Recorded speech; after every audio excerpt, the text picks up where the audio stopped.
అజ్ఞాన ప్రపంచంలోని మాయా దృశ్యములు ఏవి సత్యమైనవి కావు. అది ఉంది ఇది ఉంది అని చెప్తుంటారు. ఒక్కొక్కరు ఏదో ఆశలు చెప్తారు, అవి ఉన్నాయి చెప్తారు. అవన్నీ వాస్తవమా అంటే వాస్తవం కాదు.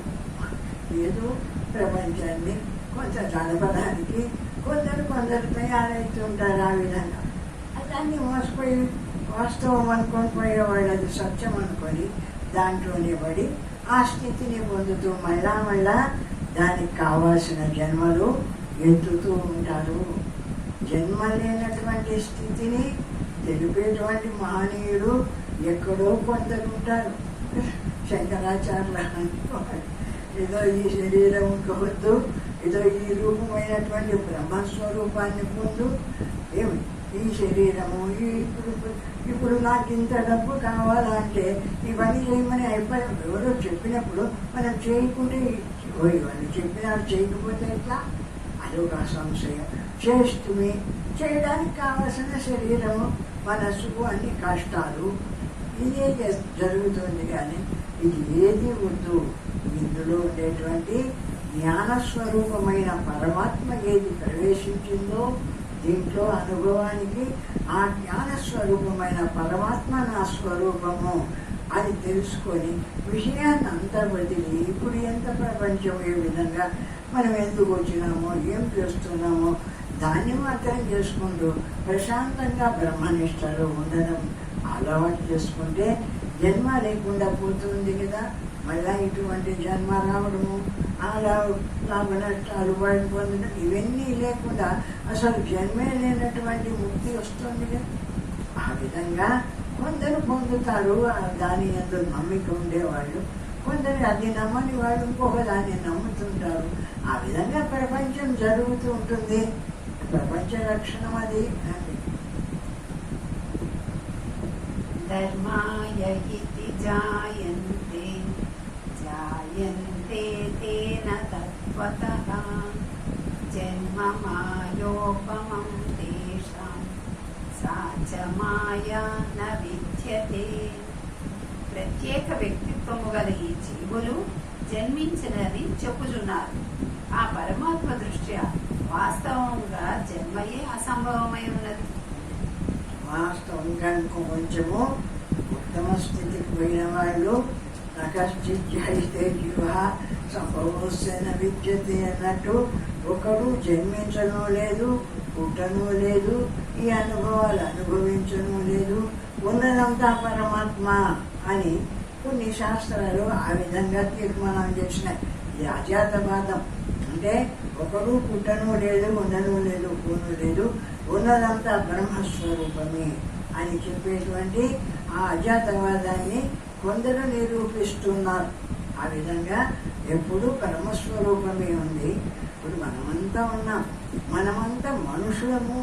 నేను ఫలానా, నాకు ఈ పేరు ఉంది, ఆయనకి ఈ పేరు, ఈయన పేరు అని ఇట్లా వ్యక్తి రూపంగా భావిస్తే ఈ మనుషులమందరం పుట్టినాము, ఆయా కర్మలు చేసుకుంటున్నాము, అనుభవిస్తున్నాము అనుకోవాలి.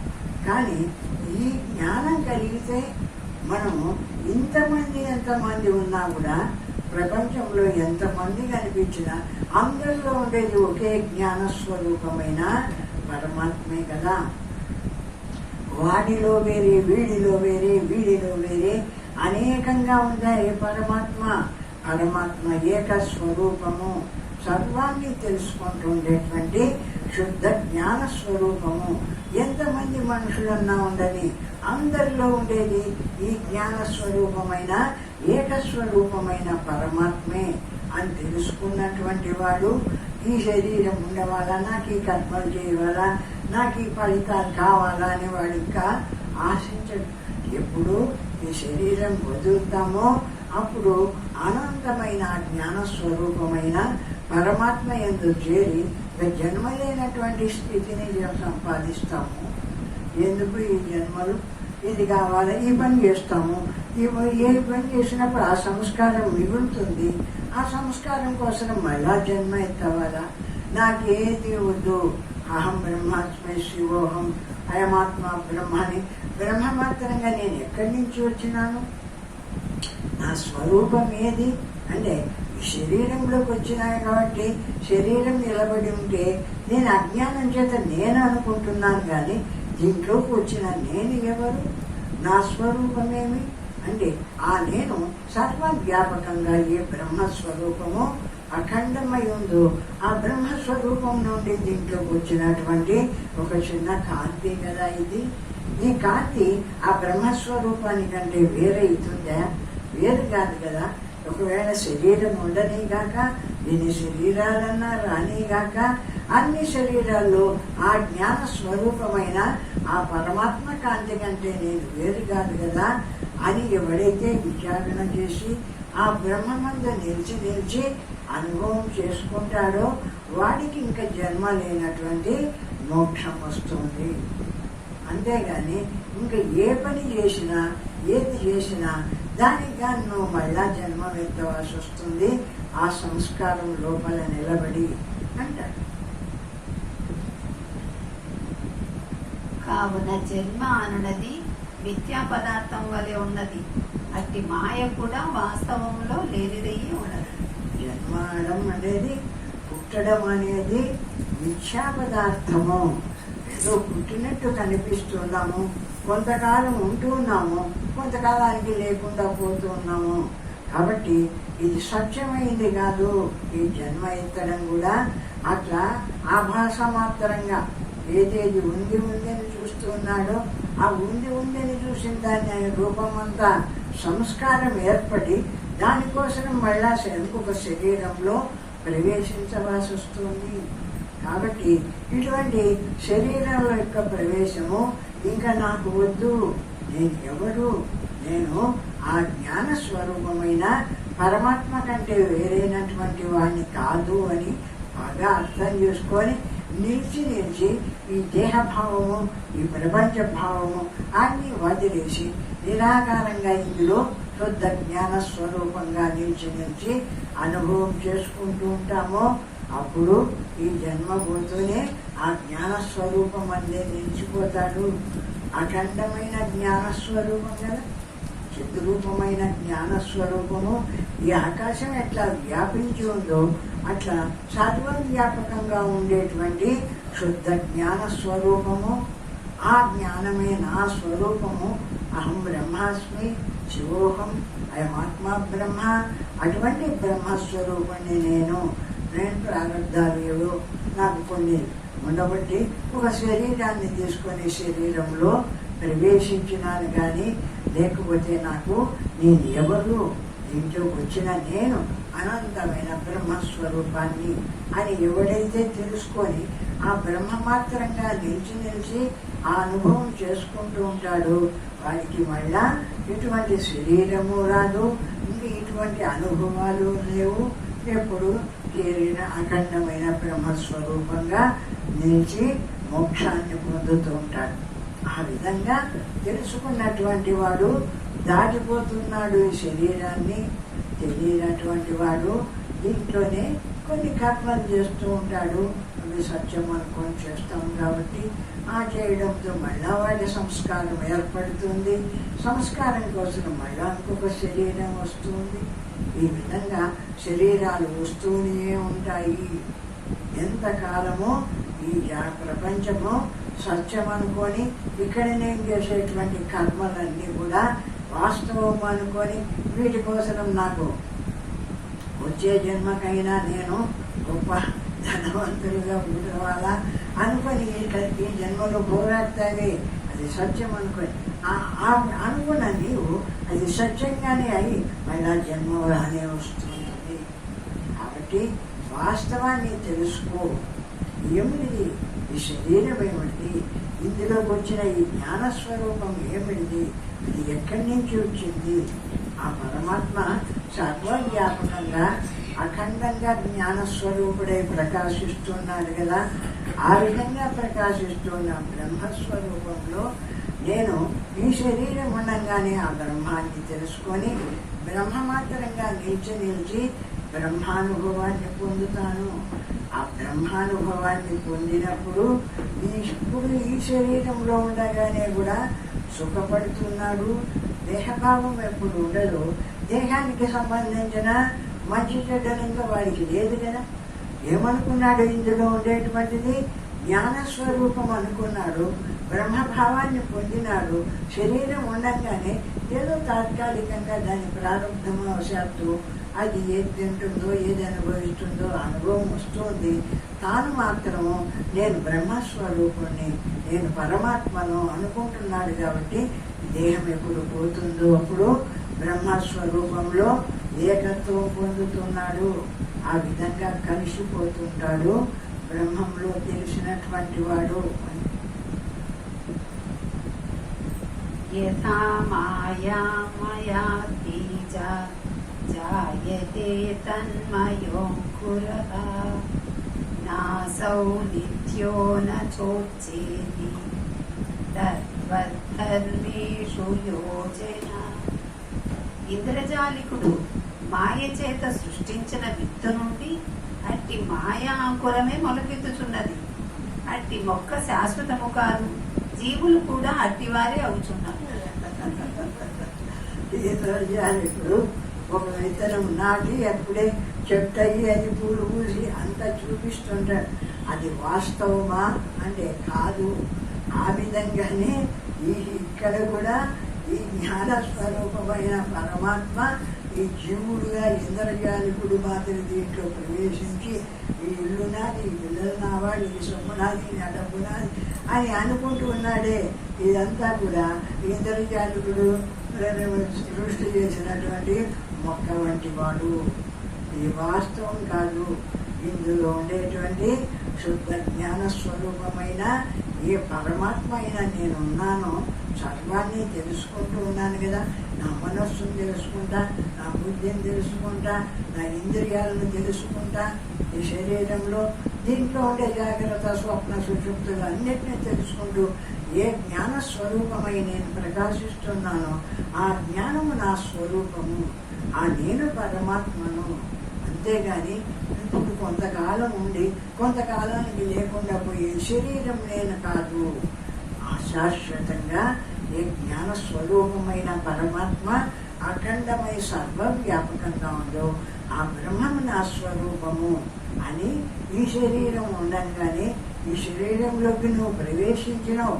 ఆ బ్రహ్మస్వరూపం నుండి ప్రవేశించినంత మాత్రంతో అజ్ఞానం పగులుకొని దేహమే నేను అనుకొని, దేహం మీ బిడ్డలైన వాళ్ళు అనుకొని, ఈ సంసారమే సత్యం అనుకుని ఇట్లా అజ్ఞానంతో ఉండకుండా నేనెవరు, నా స్వరూపమేమి అని ఈ శరీరంలోకి ప్రవేశించిన ఆ జ్ఞాన స్వరూపం యొక్క కాంతి, ఆ బ్రహ్మం నేను, ఆ పరమాత్మ నేను అని ఎప్పుడైతే ఆ జ్ఞాన కాంతి బ్రహ్మాన్ని తెలుసుకుంటుందో అప్పుడు ఆ బ్రహ్మమందు ఏకత్వం పొందుతుంది. ఎందుకు? బ్రహ్మం నుండే దీంట్లోకి ప్రవేశించింది కాబట్టి ఆ ప్రవేశించిన దానికి జ్ఞానం కలిగి ఆ బ్రహ్మం నేను అని బ్రహ్మంలో కలియడానికి ఏమి ఇబ్బంది లేదు కదా.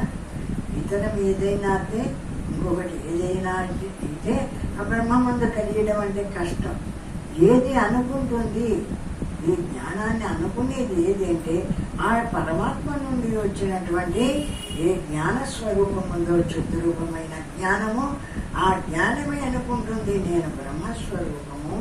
అక్కడి నుండి ఈ శరీరంలోకి ప్రవేశించినాను ప్రారంభవశాత్తు. అంతేగాని ఈ శరీరం నేను కాదు, దీనికి సంబంధించిన విషయాలు నావి కాదు, నేను ఆ జ్ఞాన స్వరూపమైన బ్రహ్మస్వరూపుణ్ణి అని అనుకోవడంలో ఏమీ ఇబ్బంది ఉండదు. కాబట్టి ఎవడైతే ఆ విధంగా ఈ శరీరంలో ఉండగానే ఆ బ్రహ్మస్వరూపాన్ని తెలుసుకొని ఇది కాదు నేను ఆ పరమాత్మను అని ఎప్పుడైతే అనుభవం చేసుకుంటాడో, శివోహం శివోహం అంటే ఏమిటిది? శివోహం అంటే అంతటా ఏ జ్ఞాన స్వరూపమైన పరమాత్మ నిండి ఉందో దాంట్లోంచి దీంట్లోకి ఒక కాంతి వచ్చి నేను అంటుంది. ఈ నేను ఆ బ్రహ్మస్వరూపాన్ని అహం బ్రహ్మాస్మి శివోహం అక్కడి నుంచి దీంట్లోకి వచ్చినాను. కాబట్టి ఈ నేను ఈ శరీరం కాదు, అది ఆ జ్ఞాన స్వరూపము సర్వవ్యాపకంగా ఏ బ్రహ్మస్వరూపం ప్రకాశిస్తుందో అది నా స్వరూపము, ఆ నేను బ్రహ్మము అని ఎప్పుడైతే ఇక్కడ ఉండే నేను ఆ బ్రహ్మాన్ని భావించి బ్రహ్మమందు లయిస్తుందో జీవ బ్రహ్మైక్యమేదే. ఇది చిన్న పని కాదు, అందరికీ వచ్చేది కాదు. కేవలం బాగా జ్ఞాన స్వరూప విచారణ బాగా చేసి ఏమి ఆ ఒక తట్టు కూర్చొని ఈ దేహ మనోబుద్ధులను వీటినంటే వదిలేసి భావించకుండా ఆ జ్ఞానాన్ని భావిస్తూ ఆ జ్ఞానం నేను అని ఆ జ్ఞానంతో ఏకత్వం పొందవాలా ఇందులో ఉండేటువంటి ఈ జీవుడు. ఆ విధంగా జీవ బ్రహ్మ ఐక్యమైతుంది. ఈ జీవుడు ఆ బ్రహ్మమందు ఏకత్వం పొంది బతికి ఉండగానే ముక్తిని సంపాదిస్తున్నాడు. జీవభావాన్ని వదిలినాడు, బ్రహ్మభావాన్ని పొందినాడు కాబట్టి ముక్తిని పొందుతున్నాడు, జీవన్ముక్తుడైతున్నాడు. జీవన్ముక్తుడైన తర్వాత దేహం వదిలిన తర్వాత విదేహముక్తుడై ఆ బ్రహ్మంలో శాశ్వతంగా నిలిచిపోతూ ఉన్నాడు. ఆ విధంగా జరుగుతుంది. ఈ బ్రహ్మత్వాన్ని అర్థం చేసుకున్నటువంటి వాడు. మాయ అనున్నది వాస్తవములో లేనిదైనా అట్టి మాయ మరి ఒక మాయా ప్రపంచమును ఎట్లు సృష్టించగలదు? మాయ అనేది అబద్ధం. ఆ అబద్ధమైన మాయ ఇంకొక ప్రపంచాన్ని ఎట్లా సృష్టిస్తుంది? అంటే సత్యమైంది ఏదైనా అంటే ఇంకొక దాన్ని సృష్టించడం. అసత్యమైంది అదే సత్యమైతే ఇంకొక దాన్ని అది ఏం సృష్టిస్తుంది? సృష్టించలేదు కదా. మాయ అంటే లేనిది. యా మాసా మాయ అంటే మాయ అంటే ఉన్నట్టు కనిపిస్తూ ఉండడమే తప్ప దానికి వాస్తవమైన ఉనికి లేదు, శాశ్వతమైంది కాదు, ఎప్పటికీ ఉండేటువంటిది కాదు. శుద్ధ జ్ఞాన స్వరూపమైన పరమాత్మ ఉంది చూడు, అది ఎప్పటికీ ఉండేటువంటిది. ఈ జగత్తునంతా కూడా ఆ లయకాలంలో కూడా జగత్తునంతా తన యందు లయింపజేసుకొని తాను ప్రకాశిస్తూ ఉండేటువంటిది. అటువంటిది శుద్ధ జ్ఞాన స్వరూపము. అటువంటి జ్ఞాన స్వరూపమే మన స్వరూపము. నేనంటూ దీంట్లోకి ప్రవేశించి ఆ జ్ఞానం చేత దేహం నేను అనుకోవడం వల్ల అజ్ఞానం కానీ నేను ఎవరు?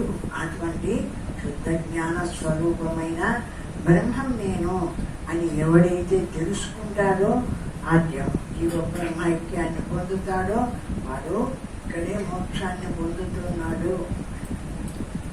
మాయకు ఏదైనానో సంభవమే అని చెప్పుట కొరకు ఈ ఉదాహరణ వేదాంతి చూపుచున్నారు. స్వప్నంలోని మిథ్యా వివాహము అట్టి పుత్రులనే పుట్టించగలదు. స్వప్నంలో వివాహం చేసుకున్నట్టు కళ వస్తుంది. ఆ కళ ఆ స్వప్నంలో ఉన్నంతసేపు అదే సత్యం. జాగ్రత్తలో కూర్చున్నాడా ఆ వివాహము లేదు, ఆ భార్య లేదు, అంతా సత్యమైంది. ఆ విధంగా ఎక్కడ చూస్తూ ఎంతసేపు చూస్తున్నామో ప్రపంచాన్ని అది మాత్రమే సత్యంగా భావిస్తున్నాము. కానీ వాస్తవంగా ఏది సత్యమైనటువంటి వస్తువు ఆ పరమాత్మ ఎట్లా ఉన్నాడు? ఇప్పుడు జాగ్రత్త వచ్చిపోతుంది, స్వప్నం వచ్చిపోతుంది, సుషుప్తి వచ్చిపోతుంది, అవస్థలు మారుతున్నాయి, శరీరంలో ఇంద్రియాలు మారుతున్నాయి. ఆయా అవస్థలు అనుభవించడానికి, ఆయా అనుభవాలు పొందడానికి ఏ జాగ్రత్త అవస్థకు సంబంధించిన ఈ 10 ఇంద్రియాలతో కూడినటువంటి స్థూల శరీరంతో జాగ్రత్తను అనుభవిస్తున్నాము. సూక్ష్మ శరీరంతో మనస్సుతో ఆ స్వప్నాన్ని అనుభవిస్తున్నాము. సుషుప్తిని అది కూడా లేనటువంటి కారణ శరీరం, అక్కడ ఏది లేదు, తెల్లవారికి కావాల్సింది మాత్రమే అక్కడ ఉంది. ఆ కారణ శరీరంతో గాఢ నిద్రలోకి పోయినాము. అవన్నీ జాగ్రత్తగా అక్కడ పెట్టుకొని రేపు కావాల్సినవి జాగ్రత్తగా పెట్టుకొని నిద్రలోకి పోయినాము. నిద్ర లేస్తుండగానే ఏ పని చేయాలనేది నిన్నటి నుంచే దాంట్లో ఉంది కాబట్టి వీడు అక్కడ సంకల్పించడం కూడా పనిలే, దానంతకదే బయట వస్తుంది. ఎందుకు? అది సిద్ధంగా ఉంది చూపెట్టుకొని కారణ శరీరంలో. రేపు ఏం పని చేయాలా, ఇది చేయాలా, అది చేయాలా అనుకున్న ఆ సంస్కారాలు అవి కారణ శరీరంలో నిలబడి ఉన్నాయి కాబట్టి గాఢ నిద్రనేమో పోయినాం. అప్పుడే ఇంద్రియాలు